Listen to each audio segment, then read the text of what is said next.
Salam semua. Selalu ada pengharapan yang baru setiap hari di dalam Tuhan, Bapa kita yang baik. Saat ini saya mau membagi roti manis dari Bapa kita yang manis dari Mazmur 51 ayat 3. Kasihanilah aku ya Allah menurut kasih setiamu. Hapuskanlah pelanggaranku menurut rahmatmu yang besar.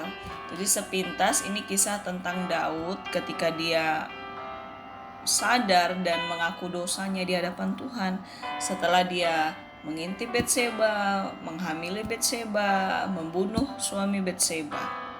Setelah dia ditegur oleh Nabi Nathan, akhirnya dia baru sadar dan dia langsung memohon ampun sama Bapa. Jadi dari ayat ini kita diajarkan walaupun dosa tiap orang beda-beda, dosa itu kan tidak taat akan kebenaran. Dan tiap orang beda-beda lah ketidaktaatannya, tidak sama. Tapi di mata Tuhan dosanya tetap dosa. Jadi yang sangat penting di awal di sini kita harus datang dengan kerendahan hati. Maksudnya apapun dosa pelanggaran kita jangan berkelit lagi, kita jangan kompromi lagi dengan mengatakan wajar kok begini karena kondisi begini. Nggak bisa begitu. Melanggar dari kebenaran tetap dosa. Minta ampun sama Tuhan dengan kerendahan hati, bukan dengan sombong atau sok. Terus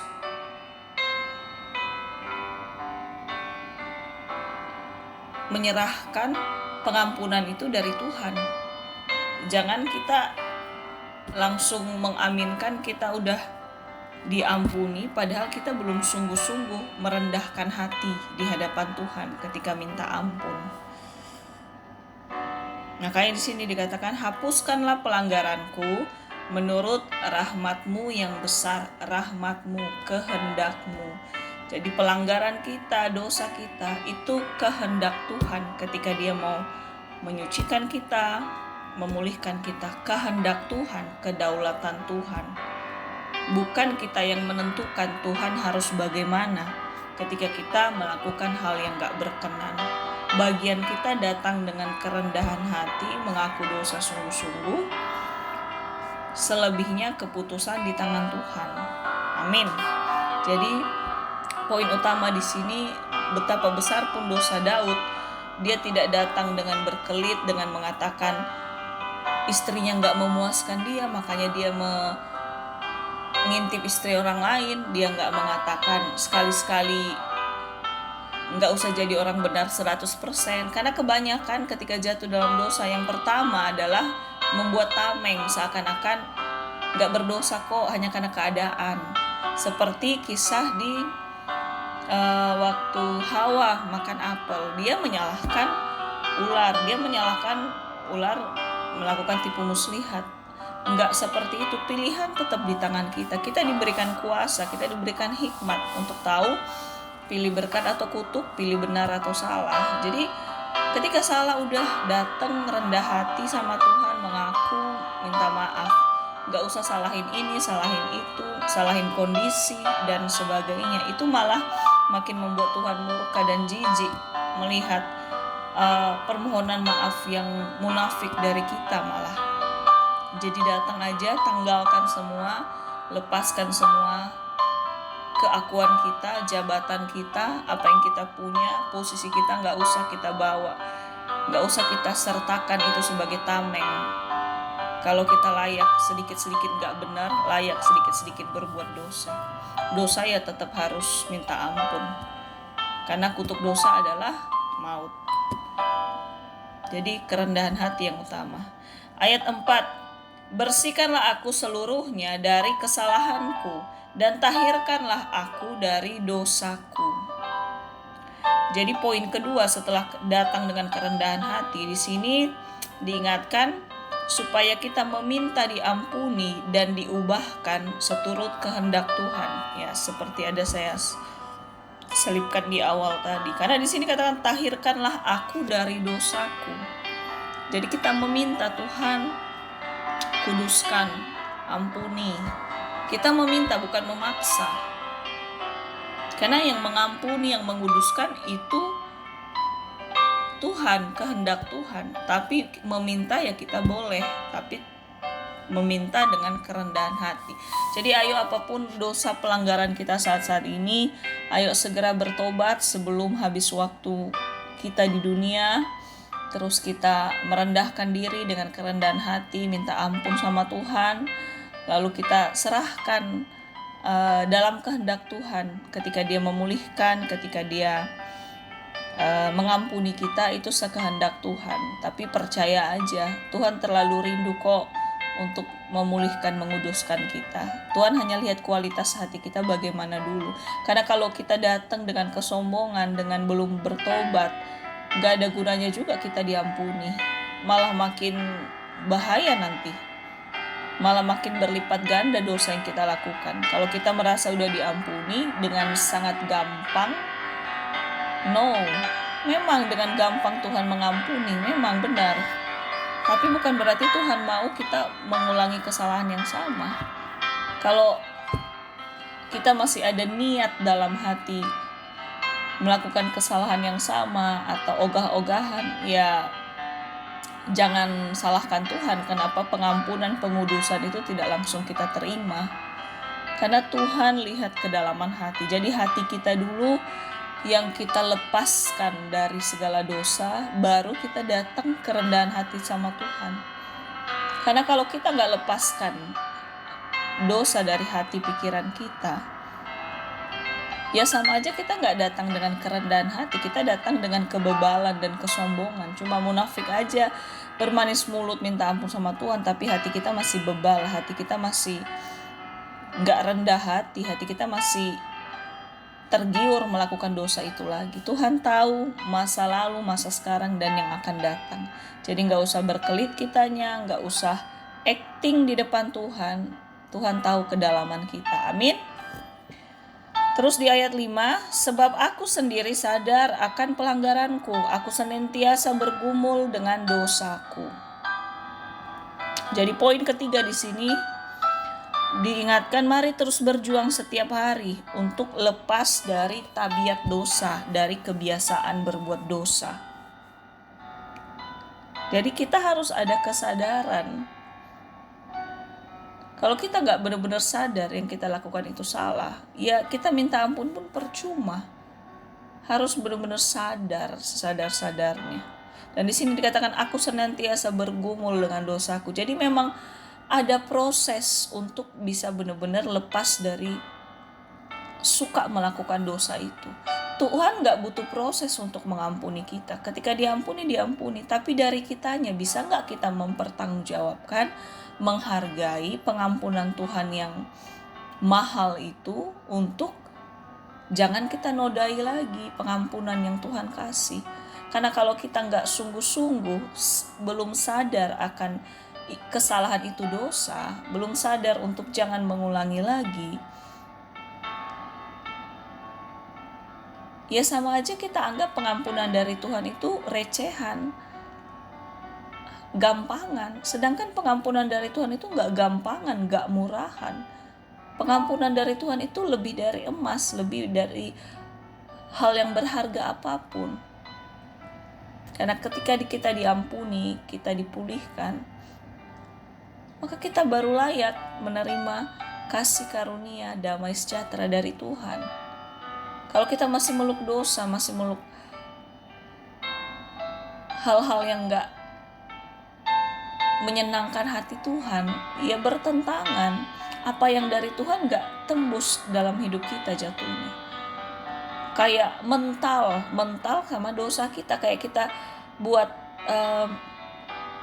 tembok sendiri antara Tuhan dan semua yang Tuhan punya dengan hidup kita. Gak bisa masuk. Bukan Tuhan gak mau masuk, tapi karena dosa itu Tuhan jijik. Jadi itu benar-benar kita berjuang setiap hari. Tidak ada yang instan. Mie instan doang yang ada.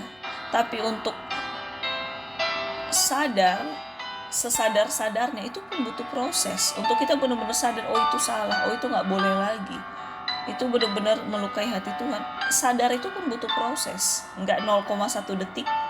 Kalau 0,1 detik itu namanya bukan sadar, hanya ingat aja. Beda ingat sama sadar. Kalau ingat, oh iya itu dosa, tapi benar-benar sadar untuk tidak berbalik lagi itu butuh proses. Makanya dikatakan di sini bergumul dengan dosaku. Jadi kita nggak usah bergumul malah tentang diberkati Tuhan ini, diberkati Tuhan itu, dibukakan pintu berkat ini, nggak usah, karena itu bagian Tuhan memberikan berkat.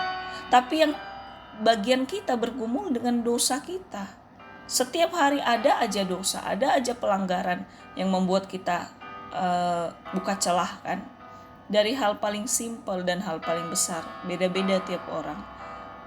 Jadi setiap hari kita bergumul akan dosa, bukan karena kita cinta dosa, no.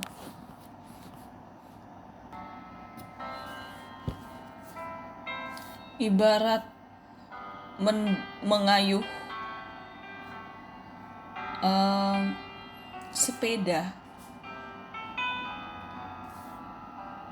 kita nggak akan berhenti mengayuh sepeda kalau kita belum sampai di tujuan kan. Misal kita mau kemana, dari rumah mau kemana, kita kan terus mengayuh kan. Nggak mungkin kita mau ke tempat A, tapi belum sampai di tempat A kita berhenti mengayuh. Jadi sama, sebelum kita benar-benar sadar sesadar-sadarnya dan benar-benar punya prinsip teguh untuk tidak kembali ke dosa yang sama sebelum tujuan itu sampai, kita jangan berhenti bergumul, ibarat mengayuh sepeda tadi. Jangan berhenti setiap hari. Ketika gagal, coba lagi. Gagal, coba lagi. Jangan berhenti. Jangan belum sampai tujuan udah berhenti, gak bakal nyampe sampai Tuhan Yesus datang. Ibarat mengayuh sepeda belum sampai tujuan udah berhenti, ya gak bakal nyampe. Berdoa pun sampai langit jebol gak bakal nyampe juga. Begitu juga bagian Tuhan menguduskan, mengampuni kita dari dosa. Tapi bagian kita untuk bergumul tidak berbuat dosa lagi. Bukan bagian Tuhan untuk membuat kita tidak berdosa. Dia udah cukup selamatkan kita dengan dia mati buat kita. Masa Tuhan lagi yang berjuang untuk kita tidak melakukan dosa? Ya enggak. Banyak banget tugas Tuhan kita buat. Tugas kita apa? Jadi jangan berhenti kita bergumul akan dosa kita. Jangan pernah kita merasa pernah jatuh terus gak bangkit lagi. Sama, jatuh dari sepeda, bangkit lagi sampai mahir naik sepeda sampai tujuan. Gitu juga kita. Jatuh bangkit lagi sampai batas waktu yang Tuhan kehendaki. Dan tujuan akhir kita tahu, kita benar-benar harus bebas dan tidak mengulang dosa lagi. Tiap kita punya pergumulan masing-masing, mungkin dalam karakter, dalam cara berbicara, dalam cara berpikir yang sebenarnya itu menyimpang atau tidak sesuai kebenaran. Itu harus kita usahakan. Mungkin sudah biasa cerewet, sudah biasa ngomongin orang, sudah biasa berpikir negatif sama orang, sudah biasa iri hati sama orang, udah biasa bersungut-sungut sama Tuhan, udah biasa melukai orang baik secara fisik maupun mental. Ya itu yang kita gumulkan, karena itu tetap dosa, itu tidak ada di firman Tuhan. Dendamlah sama sesamamu, omonginlah sesamamu negatif, berpikirlah porno atau negatif, tontonlah porno atau tontonan yang menjauhkan iman kita dari Tuhan. Gak ada. Jadi itulah yang kita gumulkan, itulah yang selalu setiap hari kita minta Tuhan. Boleh kita minta Tuhan berikan kita kekuatan, boleh, tapi bukan bagian Tuhan untuk berhenti nonton film porno misal, atau bukan bagian Tuhan untuk membuat bibir kita tidak menggosipkan orang. Itu bukan bagian Tuhan, itu bagian kita. Jangan dibalik, seringkali dibalik. Tuhan, kok aku kena hukuman lagi? Padahal yang kena hukuman ya karena kita melakukan dosa. Upah dosa adalah maut, itu udah kebenarannya. Bukan karena Tuhan gak sayang. Dan sebenarnya supaya kita gak mengulangi lagi harus ada efek jera sebenarnya ya. Jadi tabiat-tabiat, kebiasaan, karakter yang tidak sesuai kebenaran, tidak menyenangkan hati Tuhan, ya itu kita gumulkan setiap hari. Ibarat mengayuh sepeda tadi. Sampai tujuan, sampai benar-benar mata kita gak lihat porno lagi, bibir kita gak gosipin orang lagi, pikiran kita gak pikiran buruk lagi, hati gak gampang dendam, gak gampang iri, atau apapun karakter-karakter dalam hidup kita. Karena itu pasti merusak kita, merugikan orang lain, dan jijik di hadapan Tuhan. Sedangkan masalah diberkati apa? Termasuk kesembuhan, termasuk berkat kesehatan, termasuk berkat jabatan, berkat umur panjang. Itu bagian Tuhan. Tapi seringkali kita manusia berjuang untuk berkat, tapi lupa untuk bergumul akan dosa-dosa sendiri. Seolah bagian Tuhan yang menghilangkan dosa kita itu bagian kita. Ibarat kita buang kotoran. Masa Tuhan yang nyuci kotoran kita? Ya enggak dong, kita yang nyuci. Kita yang nyebok, kasarnya gitu. Kita yang ibarat lagi di kloset, kita yang siram kotoran itu, kita yang menyebok diri kita sendiri. Masa Tuhan lagi? Hello? Serendah itukah Tuhan berjuang untuk kita menang atas dosa? Tuhan udah kasih kita kekuatan. Ya bagian kita terus mengandalkan Tuhan, firman-Nya yang menjadi kekuatan kita. Jadi jangan suruh Tuhan menyiram kotoran kita, menyebok kita setelah membuang kotoran. Sama, setelah berbuat dosa atau karakter masih jauh dari menyenangkan Tuhan, jangan suruh Tuhan yang berjuang untuk kita gak melakukan dosa. No, itu bagian kita. Gagal coba lagi, jatuh bangun lagi, tetap mengayuh sepeda kita, tetap bergumul akan dosa, kekurangan, kesalahan, tabiat yang gak sesuai firman. Setiap saat, setiap detik, jangan berhenti dan jangan mundur.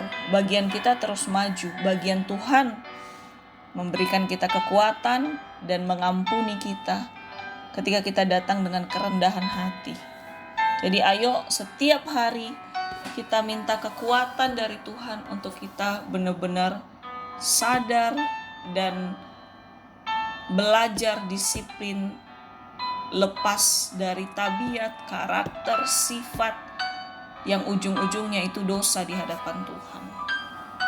Termasuk malas. Itu juga enggak disukai Tuhan, ya kan? Itu yang harus kita gumulkan. Amin. Terus ayat 6. Terhadap engkau sajalah aku berdosa dan melakukan apa yang kau anggap jahat, supaya ternyata engkau adil dalam putusanmu, bersih dalam penghukumanmu. Ini ayat 6 ya. Jadi poin keempat dari pengakuan dosa, contoh dari Daud tadi. Di sini diingatkan Tuhan Maha Adil atas setiap perbuatan kita. Tapi setiap konsekuensi harus kita pikul. Konsekuensi akibat dosa atau kesalahan memang harus kita pikul. Itu sebagai wujud kita menghormati keadilan Tuhan. Kan Tuhan itu adil. Tuhan udah bilang upah dosa adalah maut. Jadi setiap dosa ada konsekuensinya. Bukan berarti berbuat dosa langsung meninggal, enggak. Bukan berarti dendam sama orang kita langsung meninggal. Bukan berarti nonton film porno langsung meninggal, enggak juga. Tapi pasti ada konsekuensinya dan itu harus kita pikul. Jadi kita harus bergumul atas dosa kita, plus pikullah akibat dari dosa yang dilakukan. Serem kan? Ya kita nggak sanggup memang tanpa kekuatan Tuhan. Tapi kalau kita nggak mikul konsekuensi yang kita buat akibat dosa kita, itu sama aja kita melecehkan keadilan Tuhan. Karena Tuhan itu adil, memang itu sifat Bapa. Dia penuh kasih dan dia adil. Dan dia udah bilang ketetapannya, hukum dosa adalah maut. Pilihlah berkat, jangan kutuk. Amin ya. Makanya dikatakan di sini, terhadap engkau sajalah aku telah berdosa dan melakukan apa yang kau anggap jahat, supaya ternyata engkau adil dalam putusanmu, bersih dalam penghukumanmu. Jadi konsekuensi akibat dosa kita harus pikul, kita harus jalani dan lewati, terima, yaitu wujud kita menghormati keadilan Tuhan. Jangan melecehkan keadilan Tuhan. Jadi benar-benar ayo kita berjuang, bergumul, mendisiplinkan diri sedikit demi sedikit, sadar dan meninggalkan semua sifat, kebiasaan, karakter yang tidak menyenangkan hati Tuhan. Karena ujung-ujungnya itu tetap dosa. Dan ujung dari dosa ada konsekuensinya. Kenapa kita harus terima konsekuensinya? Wujud kita menghormati kalau Tuhan itu adil. Kalau kita gak terima konsekuensi, sama aja kita menghina Tuhan, melecehkan keadilan Tuhan. Jangan kan? Amin. Terus ayat 7. Sesungguhnya dalam kesalahan aku diperanakan, dalam dosa aku dikandung ibuku. Ayat 8, sesungguhnya engkau berkenan akan kebenaran dalam batin dan engkau diam-diam. Dan dengan diam-diam engkau memberitahukan hikmat kepadaku. Jadi di sini diartikan Tuhan tahu kita memiliki dosa keturunan, yaitu dosa dari Adam dan Hawa. Dan karena sudah ada dosa dalam hidup kita, makanya kita gampang sekali untuk menghasilkan dosa atau berbuat dosa. Karena sudah ada dosa di dalam diri kita sebenarnya sejak kita lahir memang. Tapi di sini Tuhan tidak akan diam membiarkan kita di dalam tabiat dosa, di dalam karakter dosa, di dalam kebiasaan berdosa. Dan dengan cara bagaimana Tuhan tidak biarkan kita di dalam dosa? Dia selain memang dia mati dan bangkit untuk kita, tapi dalam keseharian setelah itu dia memberikan hikmat kepada kita. Dia memberikan teladan hidup benar itu seperti apa. Dia memberikan hikmat dengan berkata, pilihlah berkat, jangan kutuk. Hiduplah di dalam takut akan Tuhan. Itu adalah hikmat dari setiap kebenaran firman-Nya.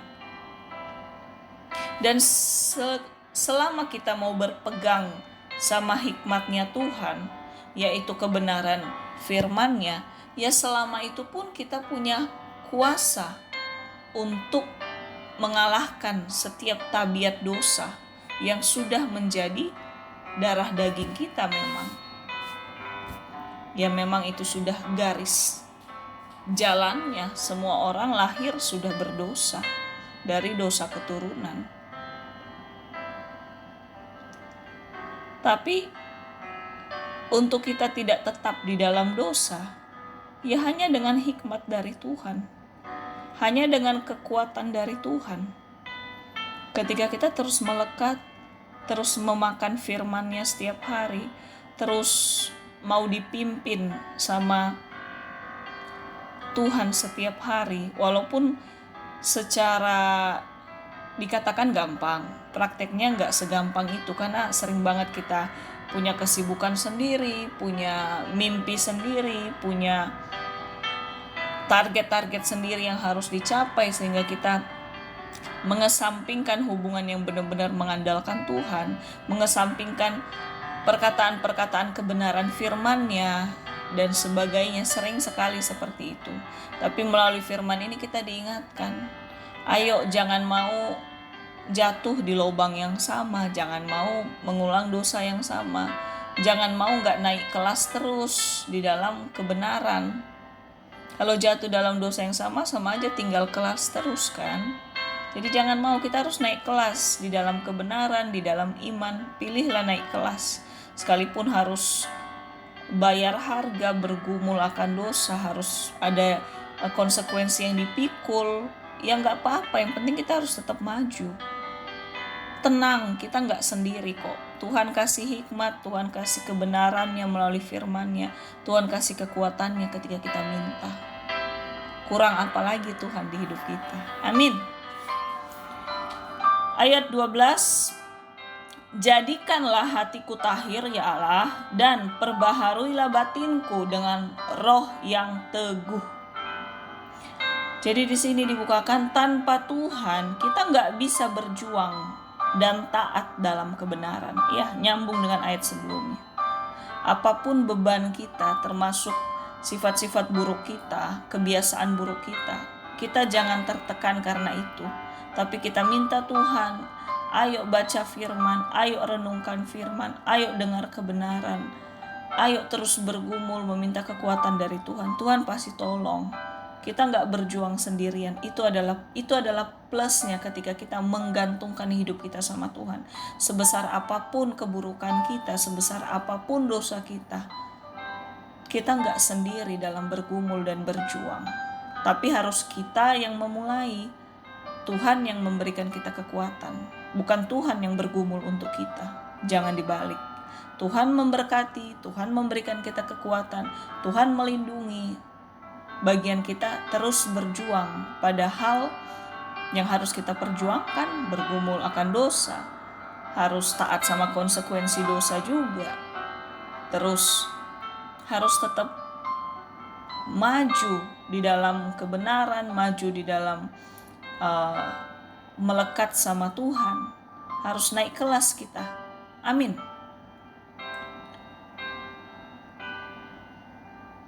Terus ayat 14, bangkitkanlah kembali padaku kegirangan karena selamat yang daripadamu, dan lengkapilah aku dengan roh yang rela. Ayat 15, maka aku akan mengajarkan jalanmu kepada orang-orang yang melakukan pelanggaran, supaya orang-orang berdosa berbalik kepadamu. Amin. Jadi di sini dibukakan lagi, kalau sukacita kita melimpah setelah dipulihkan, dan pasti cepat akan jadi kesaksian kelak.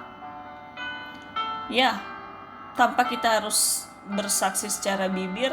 Kalau mungkin sebelumnya kita gampang marah, gampang berpikiran buruk, gampang iri hati, gampang dendam, gampang menyalahkan orang, otomatis kalau kita tetap mengandalkan Tuhan, terus orang melihat ada perubahan sedikit demi sedikit, itu adalah kesaksian nyata. Kita gak perlu koar-koar ngomong. Tapi selama pun kita belum sampai di titik itu, ingat, jangan pernah berhenti berjuang menjadi pribadi lebih baik, karena Tuhan yang baik mengasihi kita. Kita harus menjadi pribadi yang baik versi Tuhan.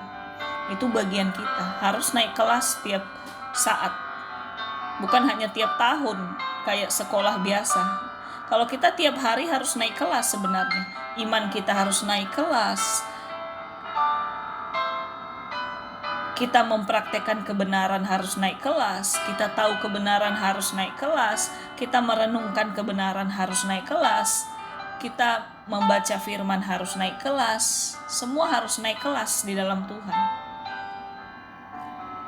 Karena Tuhan itu pun naik ke surga kan. Jadi kita juga harus naik, jangan turun. Amin. Jadi kita bisa bersaksi secara bibir, kita juga bisa bersaksi nyata ketika dari karakter kita ada perubahan lebih baik dan lebih baik. Amin. Jangan berhenti berjuang. Saya juga tertegur di sini. Jangan berhenti berjuang untuk tidak gampang marah, tidak gampang pesimis, tidak gampang berpikiran yang enggak. Jangan berhenti berjuang kita ya. Terus di ayat 17, ya Tuhan, bukalah bibirku supaya mulutku memberitakan puji-pujian kepadamu. Ayat 18, selama engkau tidak berkenan kepada korban sembelihan, Maksudnya, sebab engkau tidak berkenan kepada korban sembelihan, sekiranya ku persembahkan korban bakaran, engkau tidak menyukainya. 19. Korban sembelihan kepada Allah ialah jiwa yang hancur, hati yang patah dan remuk. Tidak akan kau pandang hina, ya Allah. 21. Maka engkau akan berkenan kepada korban yang benar, korban bakaran dan korban yang terbakar seluruhnya. Maka orang akan mengorbankan lembu jantan di atas mezbahmu. Amin. Jadi dari ayat ini diingatkan, Tuhan emang gak bisa kita kibulin, gak bisa kita sogok dengan apapun. Dan di sini dibilang korban bakaran dan korban yang terbakar seluruhnya. Diri kita, kesungguhan kita untuk bertobat, untuk membakar dosa dan keburukan kita dari hidup kita, itulah yang berharga di hadapan Tuhan. Kita harus bakar. Makanya dikatakan di sini korban bakaran dan korban yang terbakar. Hati kita harus terbakar, harus rela sampai hati kita tergores untuk sungguh-sungguh tidak mengulang dosa yang sama. Karena tidak mudah loh menghilangkan tabiat suka marah-marah, suka ngegosipin orang, suka berpikiran negatif sama orang, suka dendam, iri sama orang. Itu gak mudah. Sangat tidak mudah. Setiap hari bergumul pasti. Makanya Tuhan mau kita membakar sampai tak bersisa karakter-karakter yang tidak menyenangkan Tuhan. Yang kita bakar itu baru harum di hadapan Tuhan. Bukan bakar uang, bukan bawa apapun harta benda, no. Kita banyak nabur di rumah Tuhan pun bukan berarti kita menyembah Tuhan. Menyembah Tuhan ketika kita sudah membakar semua tabiat-tabiat buruk kita, sehingga asap bakaran tabiat buruk kita itu harum dalam penciuman Tuhan. Uang sebanyak apapun kita bagikan, itu gak harum di penciuman Tuhan. Karena uang dari Tuhan. Bagaimana bisa harum di penciuman Tuhan? Tapi tabiat buruk, sikap buruk, pikiran buruk, kebiasaan buruk yang kita bakar, yaitu itu benar-benar kita mempersembahkan. Ada harga yang kita bayar, ada pengorbanan. Mungkin jatuh bangun lagi, melenceng ke tempat yang benar lagi. Ada pengorbanan yang membuat hati kita benar-benar, wah gak mudah Tuhan untuk gak marah-marah terus. Wah gak mudah Tuhan untuk gak ngomongin orang. Wah gak mudah Tuhan untuk pikiran negatif sama orang. Sekalipun bibir bilang gak mudah, tapi kalau kita tetap berjuang, tetap mengayuh sepeda iman kita, tetap mengayuh supaya kita terus meninggalkan dosa, mengayuh sepeda kebenaran kita, melepaskan dosa, kebiasaan buruk. Sampai ngos-ngosan kita mengayuh sepeda iman kita.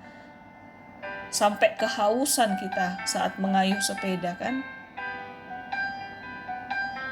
Pengorbanan itu yang harum di penciuman Tuhan. Makanya Tuhan bilang di sini, korban sembelihan kepada Allah ialah jiwa yang hancur, hati yang patah dan remuk, tidak akan dipandang hina.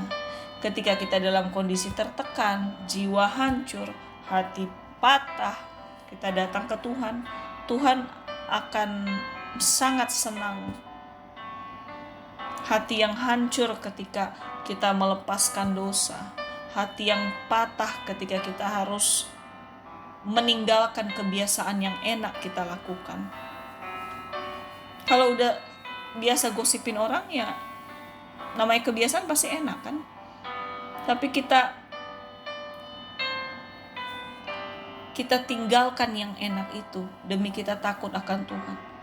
Ada hati yang gak enak pada awalnya.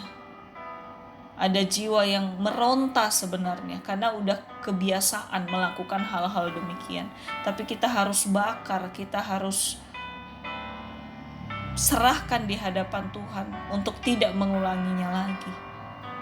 Ayo tetap berjuang, hidup benar, bergumul akan segala kekurangan, tabiat, keburukan, karakter, sifat yang tidak berkenan. Bergumul terus, harus mengayuh sepeda iman kita terus, mengayuh hidup dalam kebenaran terus, harus naik kelas terus, di dalam iman, di dalam takut akan Tuhan, di dalam kebenaran naik kelas terus.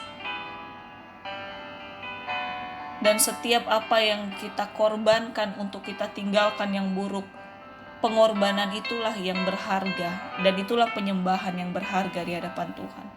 Bukan apapun, karena tanpa korban itu bukan penyembahan. Seperti Abraham mengorbankan anaknya yang tunggal, itulah penyembahan bagi Tuhan. Bukan maksudnya anak kita persembahkan, enggak. Tapi kita berani berkorban untuk mematikan kedagingan kita, mematikan sifat buruk kita, mematikan pola pikir yang buruk. Semua yang enggak menyenangkan Tuhan, kita harus berkorban, mematikan, bahkan membakarnya. Sampai hati kita terasa hancur, terasa patah.